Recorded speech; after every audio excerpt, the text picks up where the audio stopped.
Welcome back. Episode 13 now. Unlucky for some, but not unlucky for us, hopefully, Matt. I hope that's not a bad omen. And I hope it's not. I'm sure it won't be. I'm joined again by my good friend and partner in coaching crime, Matt Long, who works alongside me at Loughborough University, and we have a group who we support here, but is one of our NLC coaches as well. This week, we're here to talk on the New Levels Coaching Podcast all about running to feel and all about running to split. So those of you who are, let's say, obsessed by the watch, this is certainly one for you. And remember, we are the podcast that aims to educate and inspire the endurance world. And that's exactly what we aim to do this week. So, Matt, before we kick off, what have you been up to, or what have you got on your radar this weekend? Because I hear there's some exciting fight news coming up for you. Well, there is. I've chosen a sport for a good cause. I'm going to be raising some money this weekend with a good friend of mine, Zoltan Titan, who's a boxing coach, originally from Hungary. He now resides in my hometown, where beer comes from, where Marmite comes from, where Burton Albion comes from. That is, of course, Burton-on-Trent. We're going to be raising money for a mental health charity called Mind. We're going to be doing a charity boxing match in Burton Arena, Burton Market Hall. We're going to be there from Sunday at 1 o'clock onwards. So I've picked a sport where if the referee gets out, I'm guaranteed a top two finish. I can't even get a top two finish at park run in my age category, but I can at boxing. That's why I've picked a sport to get a top two finish. Here's me thinking the fighting pride of Burton was Big Fraser Clark, but it's Big Matt Long. Whenever he's in the room, I just duck down behind the settee.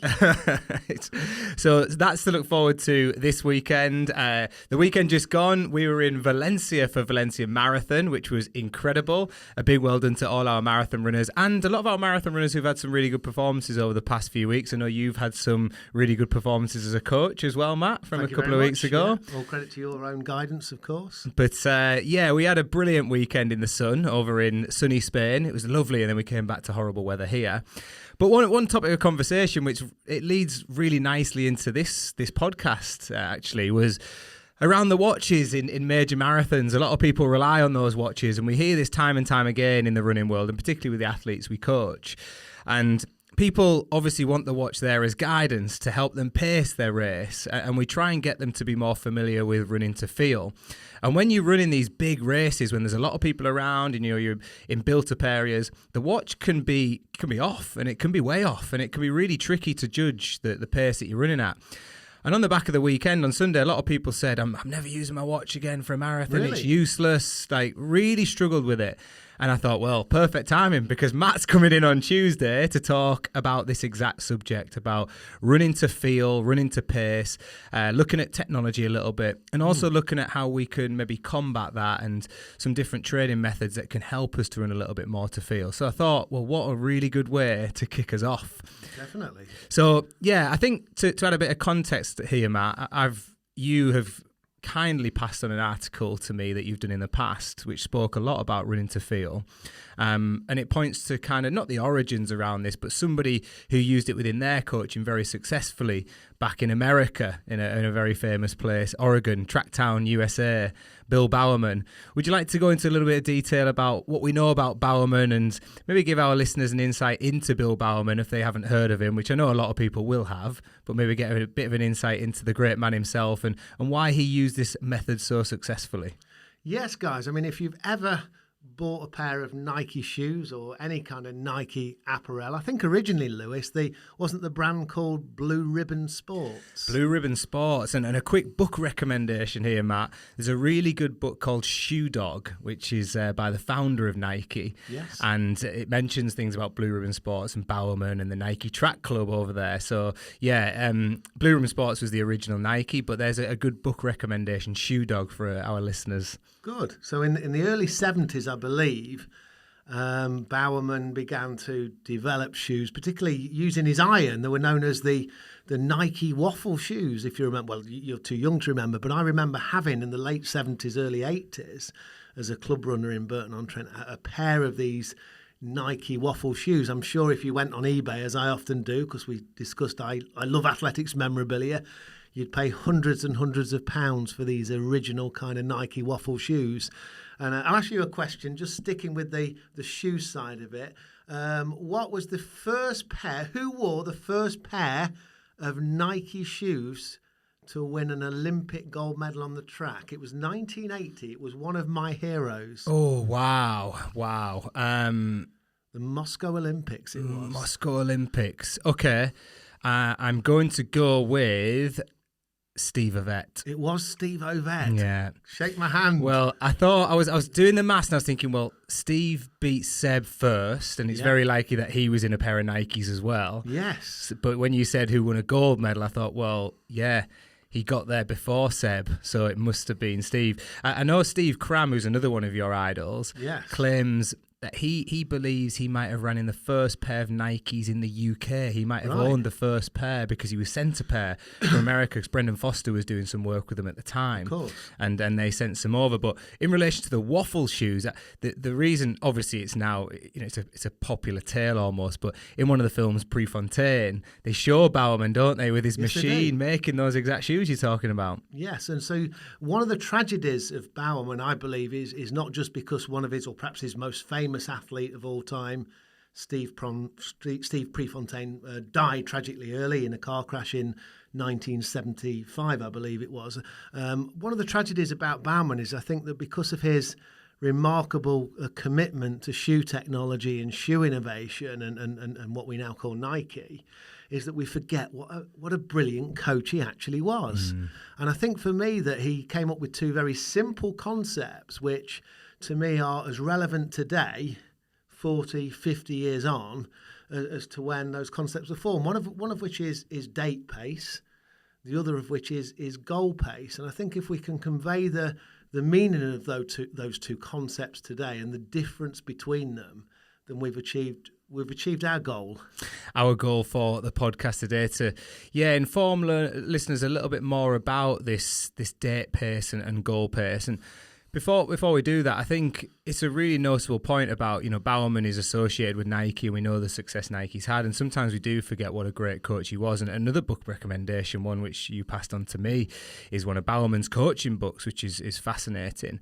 Is it Men of Oregon, is it called? Men of Oregon, yeah. And but it's sometimes the most simple of methods that stand the test of time. And, exactly, yes. And in a sport where it's very easy now to overcomplicate it with the technology we have around us, I think it's really nice to go back to these simple methods and look at them and see how effective they are today. And they are still very effective today, and they're still prevalent with particularly the elite runners in our sport. But I think people who are often new to the sport, and they come into the sport in what we call the Strava culture, which we spoke about on the podcast last time. We did, didn't we? Yeah. We did. We touched on that. And maybe because technology is now present for them, and I think you used the word omnipresent with technology and social media last time. Can't get away from it. Can't escape it. Whereas back in the day, they didn't know anything else. So they had to come up with these methods.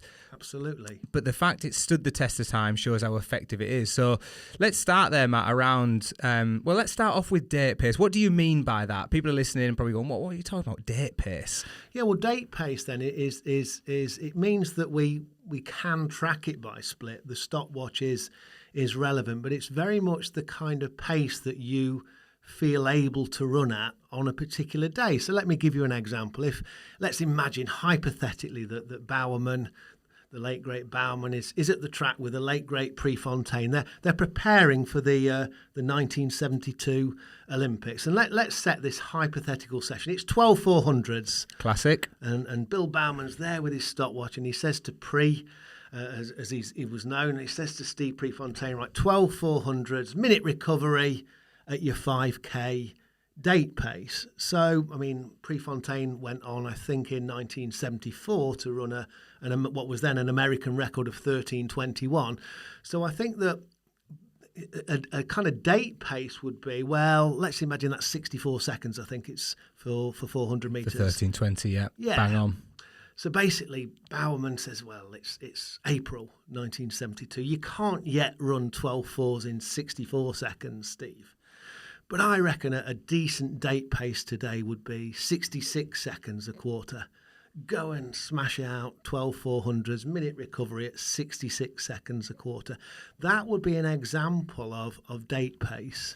So what we're saying here is that the date you're doing that session, that workout, it's the pace you're capable of on that date and not the pace that you're expecting to run when the goal race comes around, which in this case is the Olympics would have been July time. I think it was even later. I think it was September. Wow. Yeah, so wow, it was quite I didn't late, know that. Yeah. So, well, let's flip it on its head. Let's imagine that Bowerman had said to Prefontaine, I'll ask you as a coach and an athlete, go on, try and run at your goal pace. We've got to get you running at 64 seconds a quarter, and it's April 1972. We've still got 4-5 months to the Olympics. And let's imagine that he strives to do that. What could happen, or what could have happened hypothetically to Steve Prefontaine in that April session?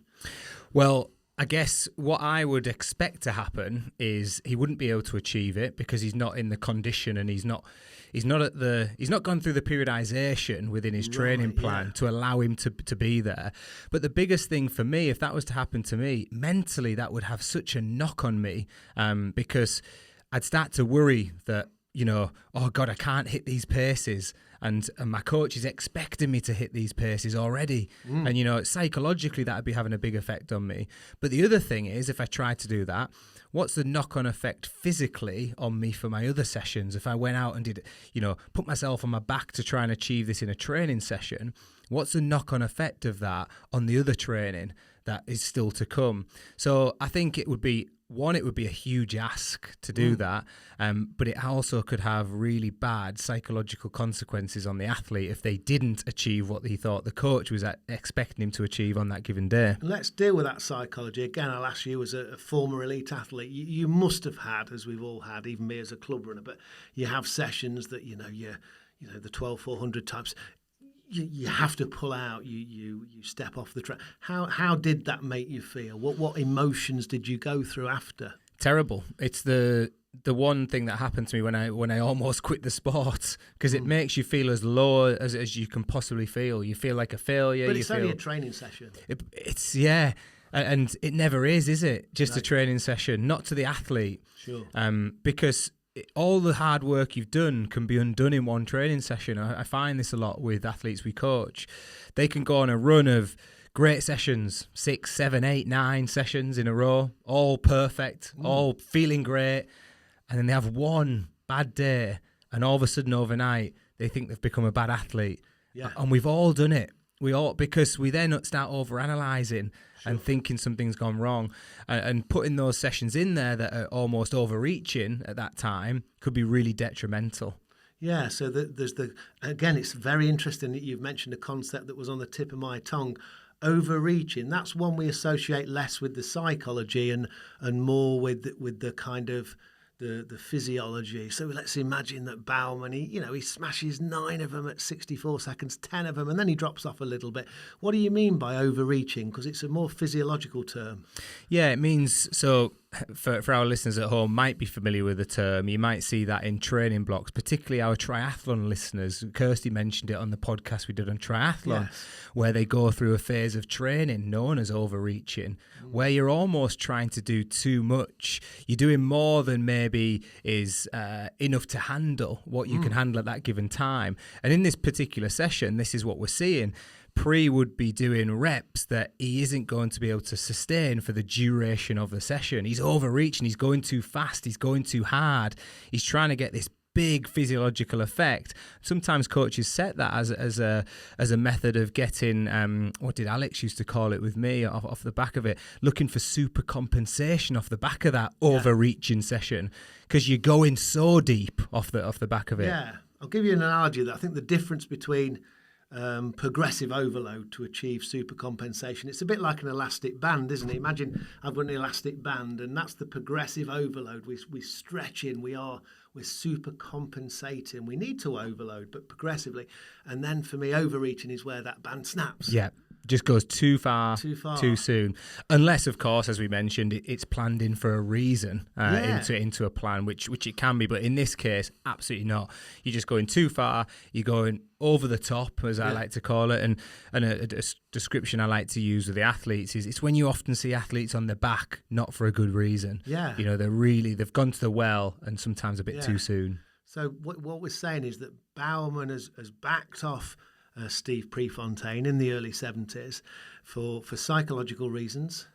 doesn't want to destroy him mentally, and also for reasons which are more physiological, which are to do with overeating. Let's give you a third scenario. We imagine that Prefontaine goes on the track and he miraculously runs those 12 400s in 64 seconds, and he's on he's in 13:20 shape, and it's April 1972. We've still got 4 or 5 months till the Olympics. What's the danger there, Lewis? He's not on his back. He's not overreached. He says he feels fine. He's done a recovery run the next day.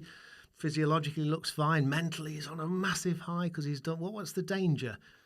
For me, there's a couple of things. I think, firstly, it could be a real positive. It could be that he's in better shape than the coach thinks he's in. Yeah.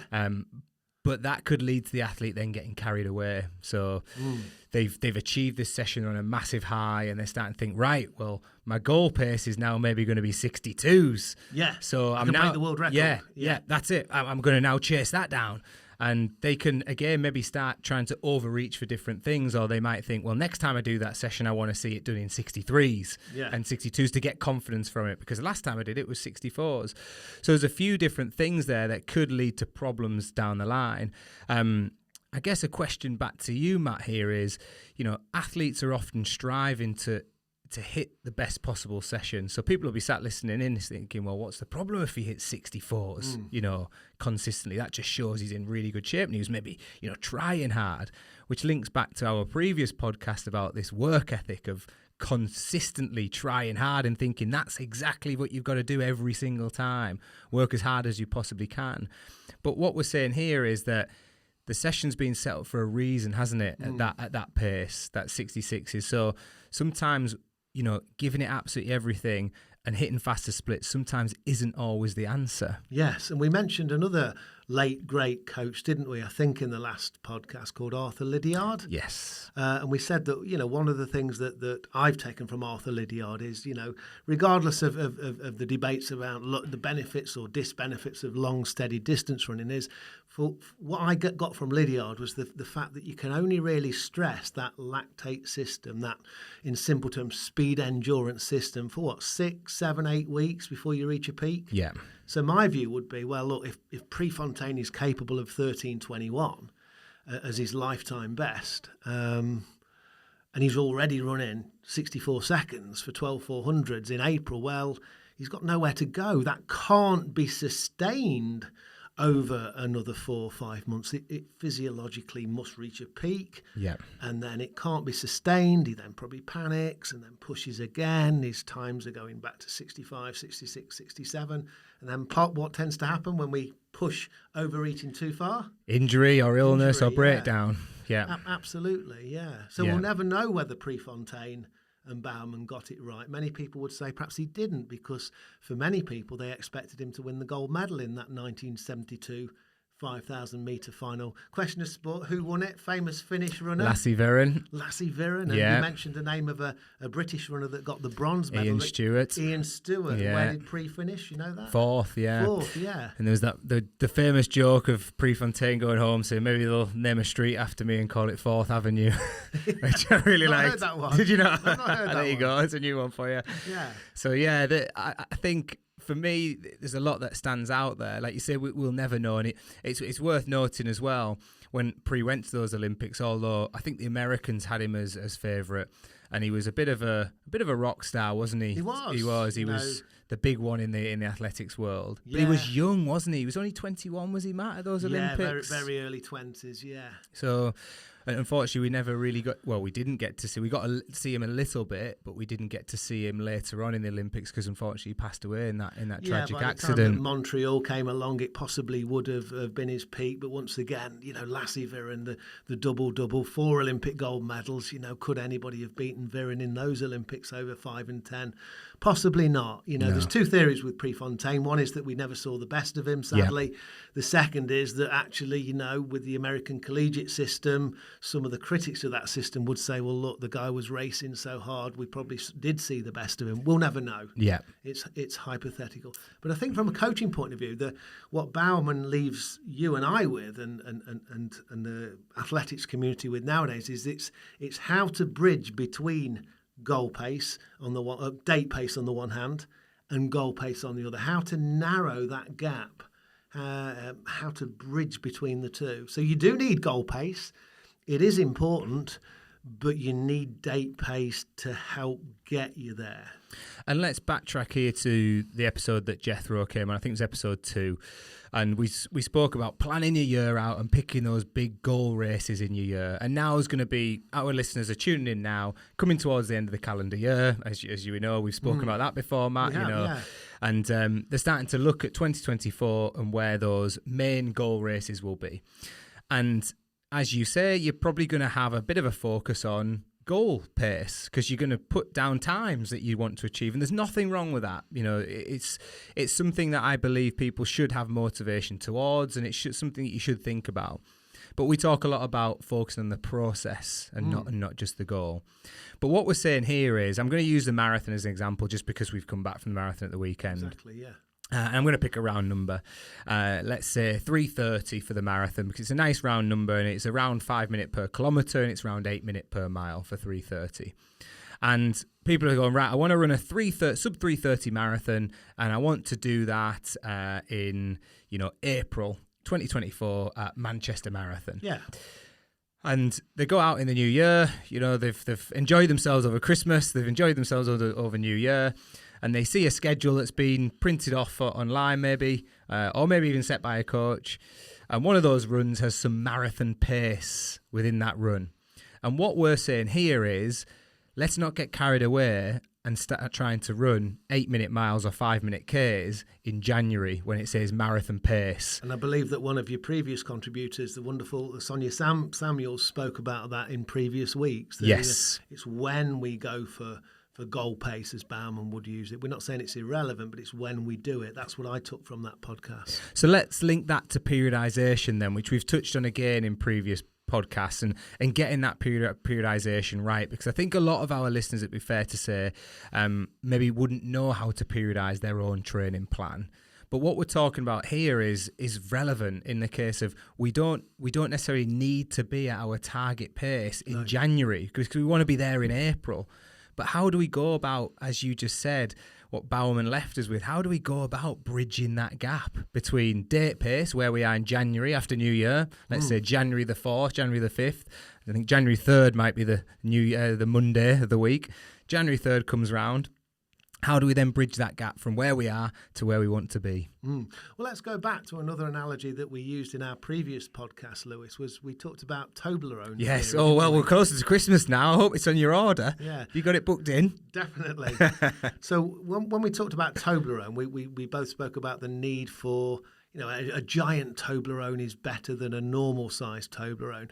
And we said, did we not, that it's because it's got a wider base? Yes. Yeah. So what sorts of work would you get athletes doing in that base-building phase? So, I'd be looking at the longer aerobic work. Yeah, and the building long runs, that up. Traditional long runs, yeah. Anything else? I would certainly start off as well if they were coming into that phase as well, particularly after Christmas and New Year. We've spoken about before, yourself and me, Matt. We've looked at bridging sessions as well. Getting them back into their training plan if they've maybe had a couple of down weeks from things over Christmas. But and I would keep them again more aerobic, less intense. Yeah. I would have things like active recoveries in there. And what we mean by active recoveries is recoveries where you're not stopping, you're not static, you're moving around and you're keeping things flowing. Because if you roll a recovery or float a recovery or even jog a recovery, that is aerobically dominant. It's keeping our work aerobically dominant, exactly. Isn't it? And there's also the scientific concept, around that as well, as if we are operating aerobically, we're actually trying to shift some of that lactate that's been potentially generated as well. Although I would stay away from big lactic workouts in there, be more aerobically dominant. Maybe some longer hill reps as well. I'm a big fan of longer hill reps. So at the base building phase, what I'm hearing, Lewis, is we're avoiding too much speed endurance. Yep. We're always keeping close to speed with our alactic strides. Maybe some strides in there. 30-second strides. We've got that stop-start energy system, the ATP-CP system. I get that, and we can work that all year round, but we avoid the stressful stuff, the speed endurance stuff, which stresses our lactic system. We know it's finite. We can only do that for 6, 7, 8 weeks. So aerobic endurance, the hills would be what endurance? Oh, God, strength endurance. Strength Yeah, because endurance. it gets you that sport-specific strength within there. You know, you work in the quads and the glutes, and if you're coming down Absolutely. as well, you're eccentrically loading coming down. So you're getting that big hit of aerobic endurance, but strength endurance as well. So I had an athlete contacted me this morning. I need to build up my strength endurance, Matt. And they said, I'm going out tonight, Matt, and I'm going to do 10 by 30-second hill sprints. And I said, that's a form of strength endurance, but what's the danger with doing that? I think the danger would be they maybe go too hard on the reps. I know I've seen that before where people go too fast on 30-second reps. What energy system are they bringing in? Go more kind of anaerobic or even lactate, because it's too short. So give me a session named after a country where I said, don't do those hill reps. Don't sprint up for 30 seconds and just shuffle down. I named it after a country. I wanted them to do a more continuous hill session. What would that be? That'd be Kenyan Hills. Kenyan Hills. I feel like we're on a bit of a roll with the quiz questions here. I feel like we make a good quiz team, Matt. Yeah. So that's a way of building aerobic endurance and strength endurance without overstressing the lactate system. Oh, and I'll bring another thing in here. So, we've talked about the stopwatch, the importance of that, running to split, which Bauman was all about. Goal pace can be on your watch. It can certainly be. Date pace can be on your watch. But do you know what? I did something bizarre. Do you know what I said to this athlete tonight? I said, you can do your Kenyan Hills. All I want you to time is 20 minutes up and down. Continuity of our effort up a shallow hill. And I said, I'm not bothered about. I've said, all I'm bothered about is you do it for 20 minutes. Yeah. Don't send me any data about how far you've run, how fast you've run. I must be mad saying that. I said, I want you to run purely to feel. Yeah. What do you think of that? I think I would do exactly the same. In fact, I had an athlete who asked me, what pace should I go up the hill? Really? And we know, as much as we can use technology, and I believe we should use technology, it can be very unreliable on hills because it's very hard for the technology to calculate the gradient in with the pace and the satellite. Of course it is. It's got too many kind of variables to start throwing in there. So I say to all my athletes, I'm just looking for a steady run up the hill and an easy run down. Or it might be if we're doing Kenyan Hills, I actually want you to be more steady throughout. Steady up, steady down, steady up, steady down. So the more in a continuous rhythm. It depends what you're looking for. But it's very rare I'll ask them for pace. What's steady, Lewis? I need a number. This is the there you go, Tell me what I should do. I need a number. Do you know the greatest explanation of steady and easy I've heard this year in 2023? One of my reflections was Emil Caress. He got interviewed on a podcast. And they said, we've heard a rumour that you run your easy and steady runs with a Casio stopwatch. And he said, yep, I do. This is Emil Caress, who set a British record, the fastest British debut in London Marathon earlier this year. Fastest marathon debut, in fact.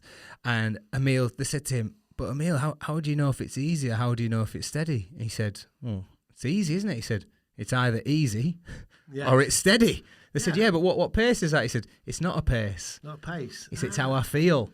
Yeah, and but again, you're bringing out, Lewis, you're bringing out the social scientist in me. I feel as if I should be back at Loughborough. Don't escape yet. We're on a good conversation. Don't sneak out the door. Well, we mentioned that Protestant work ethic that last time, didn't we? About the feeling people feel the need to flog themselves, not just in sport, but in life. Yeah. And Power of 10, we mentioned benchmarking. But I mean, I guess I'm thinking of, you mentioned boxing earlier. We had a little bit of a laugh about boxing and my charity fund. I think of football. I was just listening to that wonderful Talk Sport. Yeah, I love Talk Sport. Yeah, Ali McCoy, Jeff Sterling, is it? Jeff Sterling, he's on Talk Sport now, isn't he? Yeah. I mean, and they were talking about every time I turn it on, they're on about VAR. Yes. VAR. Yeah. And I guess I started thinking about this podcast and split and feel and goal and date pace, and I just think that it's another cultural example where we as humans give away our discretion, our feeling, our judgment, our intuition to technology. We're giving it up to artificial intelligence. We're giving it up to a machine that tells us whether somebody scored a goal or not. and we're forgetting to think for ourselves. And that really is a cultural shift for me, which, again, I end up thinking we've mentioned people like Steve Ovett today, we've mentioned Lassie Viren, we've mentioned Prefontaine. How the hell did they manage with the Casio stopwatches? There was no Garmin, there was no Strava back then. Do you know what the brilliant thing is, though, Matt, is they did manage. They did manage. They did manage, and we can manage. It's just a lot more difficult because we now know and we now live in a very different world. Yes. And Gemma talks a lot about, and we've spoken a lot about this on the pod, comparison being the thief of joy. Yeah, comparing ourselves to one another. They didn't really have that in their era. I'll give you another cultural example. I had the privilege of doing a little bit of work with somebody that works for the Lydiard Foundation called Lorraine Moller. And she was asked, a very famous New Zealand athlete who won a bronze medal at the Barcelona Olympics in the marathon. And somebody asked her a question on this podcast, not dissimilar to this. How the heck did you go to four consecutive Olympic marathons? And she said, do you know why? What's the secret of my longevity, she said. Not just success with the bronze medal, but longevity, amazing achievement, 4 Olympics in the marathon. And she said, I always ran to feel, not split. Amazing. Yeah, and she was crediting that as the reason that she'd gone right from, I think she was in the Commonwealth Games as an 800-metre runner in something ridiculous like 1974. And yet I think she ran, unless I've got it wrong, I think she ran in the Atlanta Olympics in 96. This is after she'd won the bronze medal in Barcelona in 92. What a career. But she's crediting that to, I listened to my body. I think the word she used was kinesthetic feedback, the feeling of her body telling her on these out and back runs, on these unstructured fartleks. I mean, these are sessions that are dying, Lewis. These are field-based sessions, and out and back. I get athletes saying to me, "What's an out and back?" How, it's a simple session. What's an unstructured fartlek? How fast do I go? No, you make it up as you go along. People are uncomfortable with this because they want prescription. Yeah, and we live in a world, particularly with our coaching, where that's what our business is built on prescription of a training plan. That's what people are coming to us for, and it's important that we provide that. But from time to time, I challenge myself and I challenge the athletes I work with to say, you know what, I want you to go out in the woods and I want you to run a little bit harder up the hills and run a little bit easier down the hills, and I just want you to go out for 45 minutes and just have some fun with that. And they'll come back, well, how hard do I go? Or what sort of pace? I'm like, don't worry about it, just go out and I can see from your map there's quite a few hills in that woods. They're the woods we want to go to. Go and have some fun with it. Yes. And I sometimes describe it as like playing out. Go and have some fun. Go and play out with your running. And the sheer fact that you've brought in terrain into it. I mean, I spoke to an athlete several months ago that did do an out and back session that expressed a fair level of disgust in their time. Oh, I only came back at 7-minute miling. It should have been 6:30. And I said, well, it was on a canal. Yeah. It was slippy. There's a camber, so there.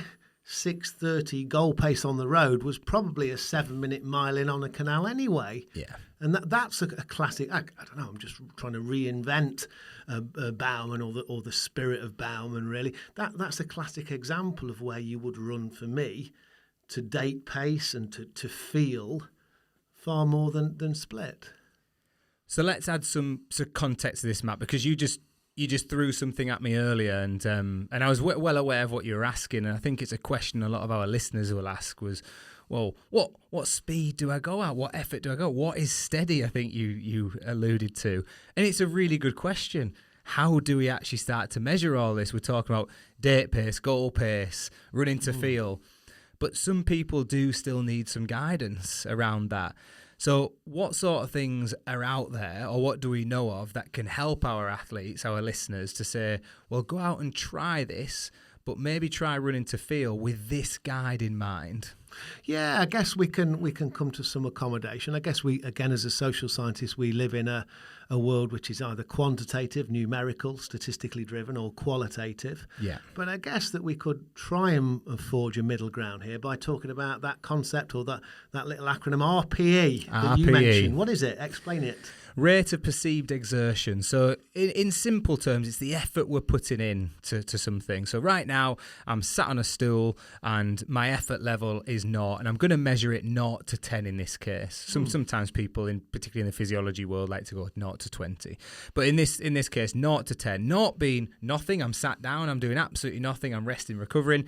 10 being it's as hard as I can possibly try, max effort, which for me should come on race day. That's where you should really see the 10 out of 10. Yeah.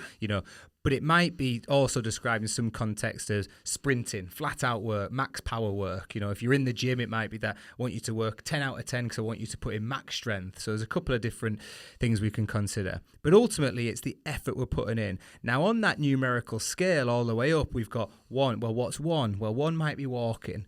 Well, what's 2 or 3? 3 might be easy or recovery running. 3 or 4 might be your easy running. 5, 6 might be steady running. 7, 8 might be tempo, threshold. 9, 10 might be that anaerobic VO2 max work. We're increasing the effort as we go up the RPE scale. And we can link it to the good old talk test that we know we like, Matt, from time to time. We can put that on that scale. But there are also other scales as well, aren't there, out there that people can work to? I think that the one you've picked up on, the 0 to 10, is named after a very famous Swedish tennis player. Some people believe he's my spitting image. Do you know who that tennis player was? Oh well, you know what? I've now you've said it. I've seen the resemblance. Is it a double B? It's Bjorn Borg. Bjorn Borg, yes. We should apologise to any listeners under the age of about 40 that won't know what we're on about. Bjorn Borg, the Borg scale. It's not named after him, by the way. Should we also apologise to the female listeners who once Bjorn Borg had as their idol, and now they're looking at Matt on our podcast thinking, God, I can't get it out of my head. That's it, yeah, spitting image. Yeah. So talk to us about the Borg scale then. Obviously not named after the tennis player, but... Yeah, the Borg scale of perceived exertion, you can either do that on a scale of 1 to 5, 1 to 10. Some people prefer 1 to 20, but it's a numerical, quantifiable scale. But some people need numbers, Lewis, and you like numbers, and many listeners will like numbers. I mean, I remember when we did some work together on threshold running that you were very keen to say, well, for me, that's a kind of 8 out of 10. So that might suit some listeners. Oh, I need a number.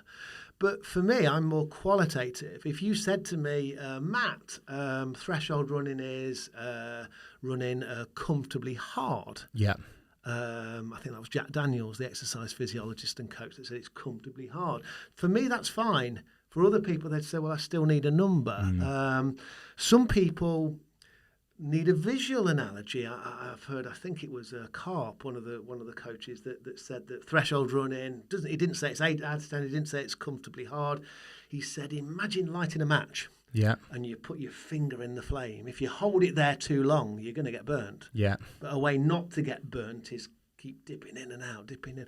Hold your finger to the flame and pull it back.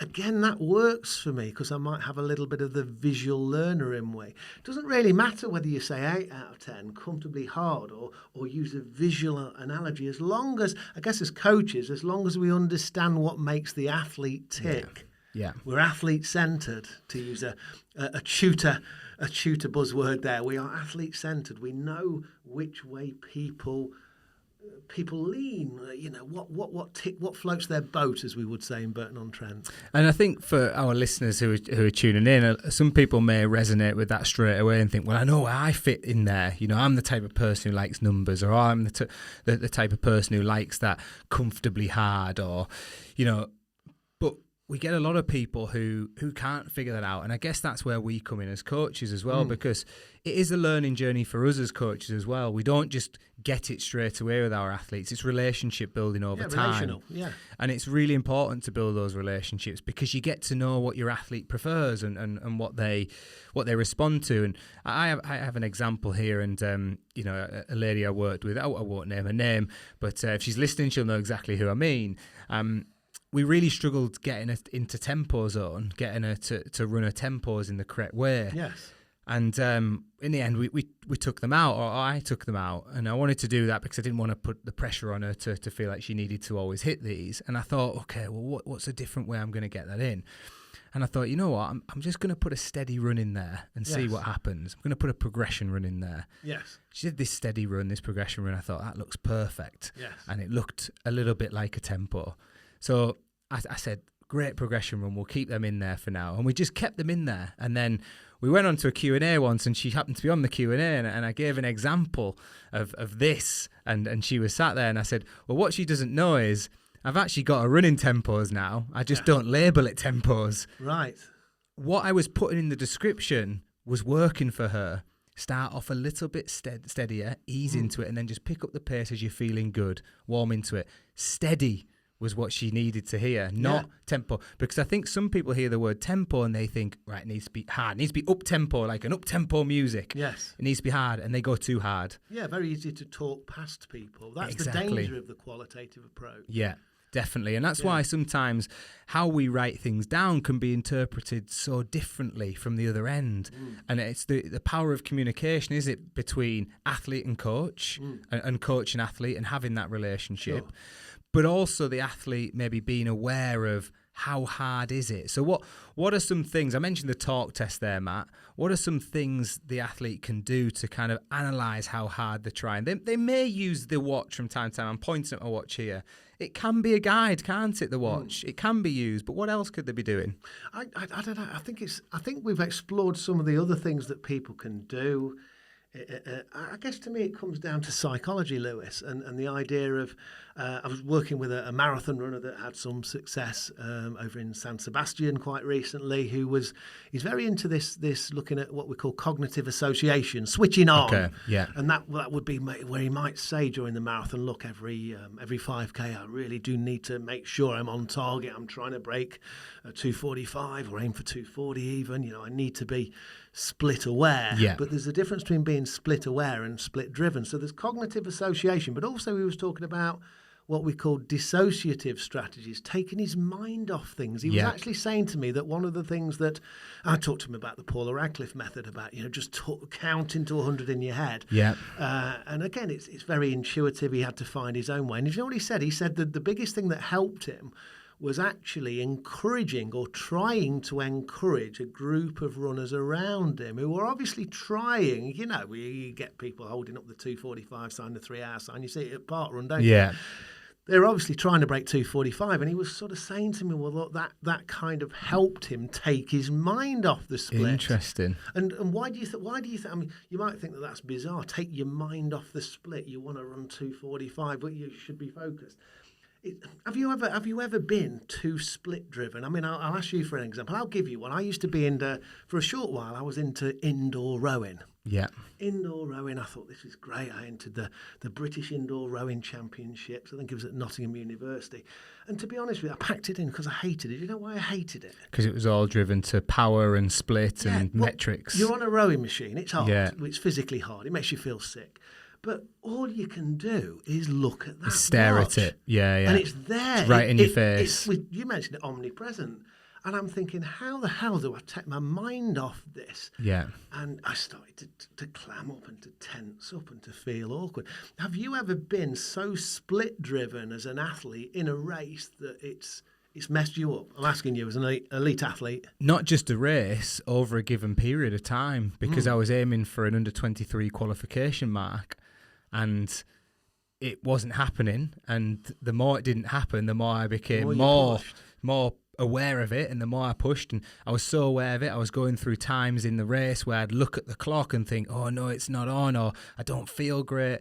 And you know what? The next year, when I couldn't qualify anymore, was my big breakthrough year, because all of a sudden the time had gone, I was more relaxed about things, and I'd learned to be a bit more relaxed. I'd learned from my mistakes.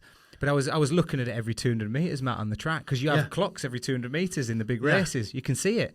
You couldn't be away from it. And I couldn't switch off. I couldn't relax.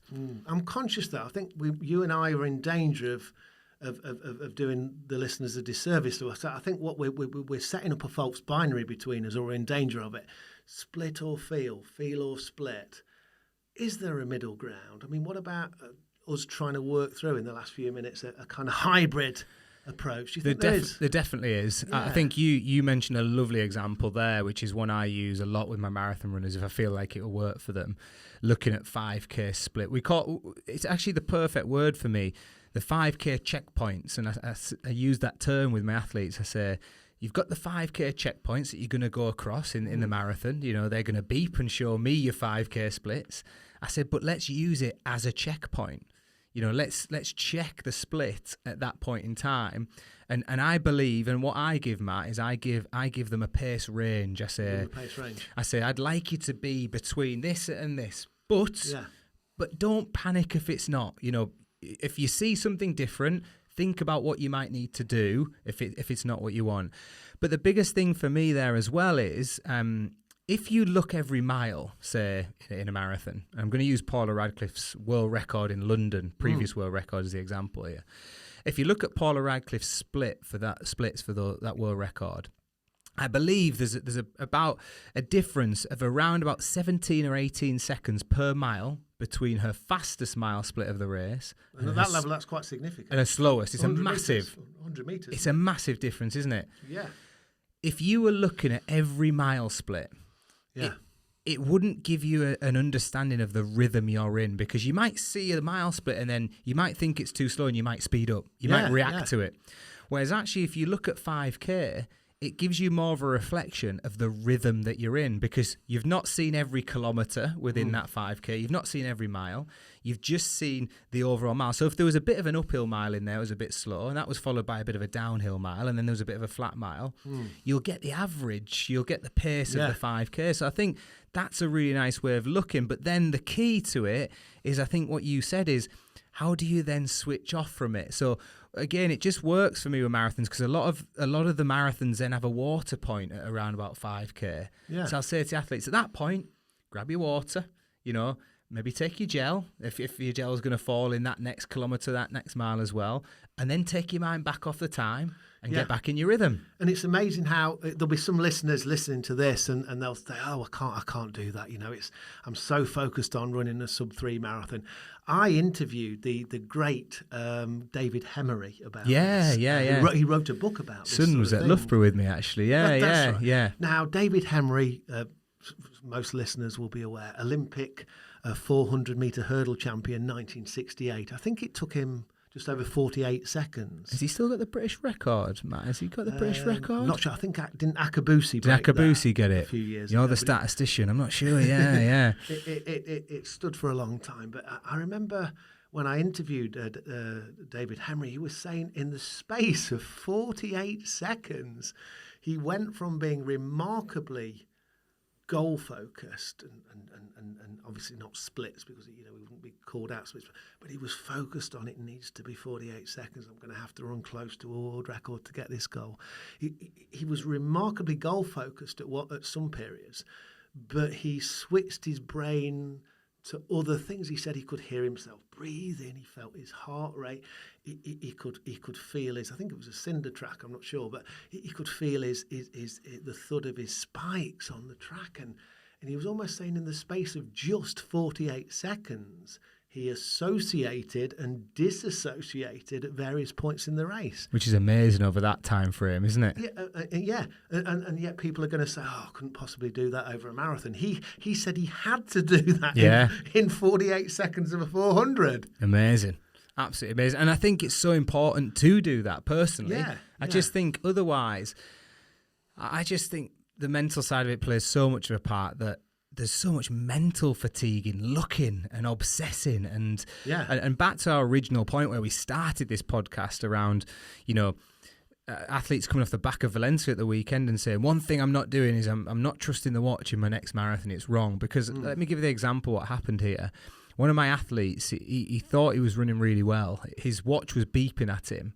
And he was on time, if not slightly ahead of time, based on the watch. He was looking down at his kilometre splits, and he was thinking, "Oh, things are going well. I'm feeling a little bit tired, but things are going well."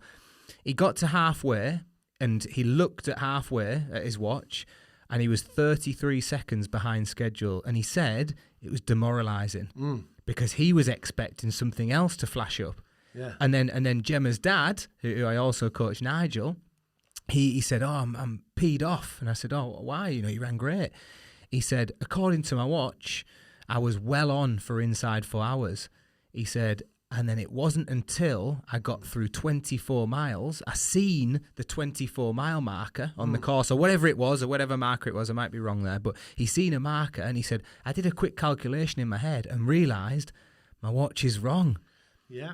And he couldn't react. Yeah. So the technology can be wrong, but we have a saying in Burton-on-Trent: don't throw the baby out with the bathwater. I'm convinced there's a middle ground. There is. And I think a way we can set some ground rules here. I think if you want to run to split, Yep. Be it goal pace, Bowerman, or date pace, Bowerman, I would be setting an athlete in training, because remember, we need to habituate. There's no point just saying go and do this in a race. You have to habituate it in training. So if I want an athlete to run to goal or date pace, I'll run them to distance.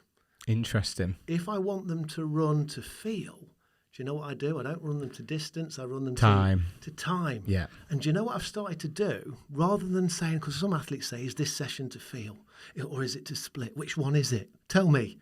We're dealing in binaries. I say it's both. Mix it up. I'll give you an example of a session. Doesn't matter the athlete, but I've got an athlete at the moment that's training specifically for, wants to park run 5K PB, also wants to do well, I think, at the Telford 10K. Right, okay. So the session tonight is 2K Yep. at your 10K split pace, Yep. target pace, Yep. and then they're gonna do another 2K at the end. The two slices of bread are 2K at 10K goal pace. Yep. Yeah, start off with that, finish with that. In the middle, I've got Filling in the middle. The filling in the middle of the sandwich is something like 4 by 3 minutes. Yep. At 5K pace with a jog recovery, whatever. But can you see how that 5K is to feel pace? It has to be. You can't do 3 minutes. So I've deliberately said, look, there is a time to switch on to your target pace, your goal pace. Yeah. Because Telford's this weekend.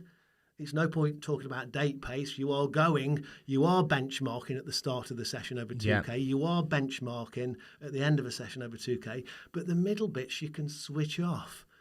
And when they said, well, how fast should the 4 by 3 minutes be? I said, it's at 5K feel pace. As long as you feel that as if your legs are turning over a bit quicker. And I think that I've got the best of both worlds with that athlete. Yeah. It's both split and feel in one session. It's not an either or. It's not a binary. Yeah, it's satisfying. It's actually satisfying the athlete and the coach, which is interesting. So. It's really interesting. What I would say to that, I'm going to go a little bit deeper on the psychology here. I was the type of athlete, if you gave me that in race week, I'd be fine with it, absolutely fine with it. But I coach some athletes, if they didn't hit their goal pace or didn't feel good at that goal pace, they then lose confidence going into the race, which is, the week of the race. Whereas for me, I was the opposite. I'd almost prefer not to be at goal pace, because I'd be like, I want to save it for the weekend. That's Absolutely. when I psychologically want to be on it. Yeah. But I think just for people who are tuning in, it's almost not being worried one way or the other. It's figuring out yourself what you like. If you're the type of person who's going to get confidence from being at that goal pace in that 2K, then by all means do that if it's the right thing for you. But like me, I'd go there and go, you know what? I'm not bothered. I'll find out my goal pace on Sunday at the Telford 10K. So I'm going to just knock that back a little bit. And as long as I'm having so let's hypothetical, you're my coach here, Matt. Yeah. As long as I communicate with you and said, Matt, I know I'm aiming for 30 minutes, which is 3 minute Ks. I decided to go at 3:05s because I felt like that was right, because it was a bit wet. It was a bit windy, didn't have my race shoes on. Yeah.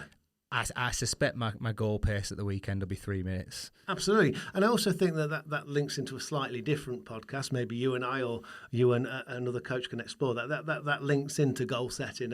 And for me, one of the things I would always do as athletes is say, have an A goal, have a B goal and a C goal. So it may well be that after doing, the session tonight, 1K at 2K at 10K pace, and then the middle bit of the sandwich to feel, and then the last bit, it may be that they say, I'm not quite ready to run 35 minutes, it needs to be 36 and a half, that's my B goal or whatever. So that links into a slightly different... Yeah, that's an interesting... With that one, Matt, just a quick question back at you. With A, B and C goals, would you ever set them their A, B and C goals aren't all time specific? Would you say I've got my A goal is to run this time, my B goal is to potentially finish with a faster 5K than the first 5K? How would you do that? Yeah, it depends on the athlete. Yeah. A lot of times I will do it purely to time. Like an athlete that I recently coached at San Sebastian, we said, look, we want you to run, break your PB as your C goal 253, your B goal is 245, and then the real aspirational goal is sub 240. So you can do it that way. Although I think, a safer way of doing it is to have at least one of those 3 goals as a process-based goal. Yeah. Oh, like your Gemma's run a negative split. It doesn't matter what the negative split was or whether she ran 247 or 257. She's run a negative split. So I think that would be a more process-based goal. Or, did you get your hydration right? Or did you feel that you got your pre-race meal right? Something like that would be a good goal as well. Just so you get into this virtuous circle of feeling as if you've achieved anything, rather than this kind of, again, binary, I've either succeeded or I've failed. Yeah, I think that's the kind of point I was hoping that you'd touch on, which you've done so nicely, is that I think if people have an A, B and C goal time related and they don't hit any of them, they almost associate that then with failure. Yeah. Whereas actually, if they've got something in there that they're working towards, and you use Gemma there from the weekend, like Gemma's goal this weekend wasn't time specific at all. I actually believed she could run a PB, and I think she could have if maybe she'd pushed on a little bit sooner, but that wasn't the goal. The goal was to go there to enjoy the marathon experience by running a negative split, feeling good in the second half, not crumbling, not overdoing it, because she'd ran an ultra just under a month ago, and you just don't know how the body's going to respond. So we didn't want to go off too hard and for it to crumble, so we avoided that conversation, and it worked really well. But I'm just thinking, for some of our listeners out there, we've all been there, haven't we, yourself and me included, where A goal's gone, B goal's gone, and the C goal's gone. C goal's gone, and you've got to dig really deep mentally to get yourself to the finish line. I think sometimes it's really important to maybe have either some process goals that you can work on to get yourself home, or even some like mantras or values that you're thinking, right, okay, well, I value my running and I really want to enjoy it. So now I know my goals have gotten, but I really want to get home and enjoy this experience. So, yeah. I think I'm aware that we're coming to the last few moments now, but I think let's take it back to training. Let's take it back to habituating before we get to a race. About 5-10 minutes ago, I've told you about a session I'd set, which was partly to split, partly to feel. I want to be more ambitious. I'm going to coach you for the last 5 minutes. I love that. How about we go for... Can I take you up on that offer? You can't afford me. We've gone to split and to feel. How about we ramp it up? We go for a 3-fold session where I'm going to set you a session. And it's going to be a 5K session, because you ran. Remind the listener, you ran a pretty good park run a few months ago, didn't you? I did at Beacon Hill Park Run record, which is 15:50, and it's a relatively tough course. 100 meters of climbing within the first mile and a half, I believe. Yeah, right. So it's tough. So your session is going to be 3 by a mile. Okay. Hypothetical session. I'd like you to run your first mile of this session, your first rep, your first mile. I want you to run it. I want you to take off your watch. Take it off. Yeah. Can you run it purely to feel? Yeah. How are you going to do that then? It's going to be your 5K feel pace. Go on, what works for Lewis? Really good question. A couple of questions back to my coach to start with. What's my recovery between the 3 by a mile? Yeah, I'm going to make it. You get a minute's jog. A minute's jog. Okay. And is it on a similar terrain to the park run? So is it on similar? Okay. Yeah, we can get you over Beacon Park. We can habituate the course. But that watch is gone, so how are you going to know how quick to run? It's a really good question. So for me, there's a couple of check-ins I'll do myself. So I'll get myself into a rhythm early, a rhythm that I feel is right for me. Now, if it's 5K effort and you're asking me to do a mile, I'd be saying to myself, well, you know what? Beacon Park Run's going to be around about 15 minutes, and I'm not an exact science guy. It's like people will say, well, you ran closer to 16 minutes. But I'm telling myself in my head, 15 minutes is roughly what I'm going to run. So the pace I'm running for this rep right now, would I be able to sustain that for 15 minutes? Yeah. That's my cue for myself. I'm with you. But then I'll check in as I'm going. You know, I want to be breathing quite hard, but I don't want to be completely gassed where if I come round and I lap round past you, Matt, and let's say I pass you at a kilometre and you say, Lewis, how's it going? In my head, I should be able to answer you in kind of a couple of words. Yeah, you know? So you've gone for the qualitative. That's Yeah. interesting. Well done on rep number 1. Thank you. Off you go on your little jog. Yeah. You're coming back to me. I'm about to. I've got the stopwatch in my hand now. You're allowed to wear your watch now. Thank you. I'm going to run you on the second rep, and I'm going to run you to split, but I'm going to run you to what Bowerman would have called date pace. So you've got to tell me. You've got 15 seconds before the second rep starts. You know, you're chomping at the bit. You're getting into the session. What's going to be our agreed date pace on your watch? Okay, interesting. Now, before we go to that, can I give you 2 examples of what I'd be looking at in my recovery? Yeah. Because I used to have a couple of things I'd check in with, and it fits very nicely with this hybrid approach. Yeah. So the first thing I'd check in with was, because John Nuttall, my late great coach, who you paid wonderful tribute to. And he was just, brilliant at getting me to understand the recovery. You know, it's not about how you run the reps, it's how you recover. That's what I'm looking for. How well are you recovering? Tells me everything I need to know. So I became aware of this as an athlete. So first thing I'd be looking for is, has my breathing rate dropped in the recovery? Is my heart rate dropping down? Am I able to talk to you, my coach, Matt? When you say, what pace are we looking at here, Matt? I should be able to answer you now and have a conversation with you. I'm recovering. But I also used to look at my heart rate, because I have a heart rate chest strap. So I use a little bit of data there, but I also go back to my feel and those little nice cues that I'm looking for. Yeah. And then, quite rightly, you'd say, right, what pace are we looking for here? And I'd have said around about 320 per kilometre. That's roughly what I'm looking at, Matt. I'm aiming to go about 320 for this kilometre, which is about 520 to 525 for the mile. So what would your date pace be today? You might not be in 15:50 shape at the Definitely moment. not. Right now I'm not. I've been nursing a bit of a calf niggle, so I've not been able to do the faster work that I wanted to do. I've been keeping it more aerobic. So it might be between 5:30 and 5:40. Yeah, definitely. Yeah, and sometimes I'd allow myself a little bit more leeway, maybe say 5:30 to 5:45, just to be a bit kinder to myself. Yeah. But we're not going to get too disheartened, because we know it's definitely not. Definitely not. We know you've been injured, and we know that you're not going to have another crack at that Beacon Park Run record for another 2 months. No, and to put this into perspective as well, and I wouldn't get over obsessed with it, but before the Beacon Park Run, I was probably doing my tempos closer to 5:45. Yes. But I'm accepting that right now I'm not there. Yeah. I'm here. Yeah. You've done all right. You just come in at 5:42. Okay, 5:42. I'll take that. You were okay. I mean, and you've had quite a few chocolate biscuits and cups of coffee now, before we've gone on air. So, and you're talking to me, you're recovering, you're listening to your heart rate, and you're monitoring it, and you're using the talk test. Third and final rep. So go on, this is an answer. What's the goal pace? You're going to break that park run in, January 2024, Lewis. Okay. So what's it going to be then? What do we need to hit? So then I do have to run those 320Ks. I need to run faster than sort of 520 per mile. Yeah. So 520 a mile. Yeah. Absolutely. So we might have a session where, I'm just making that up, where we can say run to feel on rep 1, run to date pace on rep 2, and run to goal pace on rep 3. What a wonderful way of working. You're probably not yet ready to do that session, Lewis, because I don't think that you're ready to have a go at goal pace yet. Come talk to me, after you've had your turkey, you've shaken down the turkey, it's January the 10th, maybe we can get you to do that session. Oh, it's my birthday on the 9th, Matt. You might have to give me another day on the side of that. I meant 2025. All right, okay, so I've got a year and a day. No, I love that. I really like that concept as well.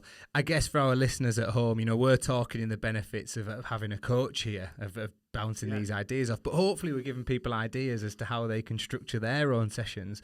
And back to that word, play. Have a play around with it. I personally, and I don't know if you agree with this, Matt, I don't believe coaching is an exact science. No, I'm an artist. I'm liberal, left-wing kind of sociology sort of person. So I'm very much into the idea of guided discovery. It's what you allow me to do with some of your athletes as well. Is to kind of co-produce sessions with them.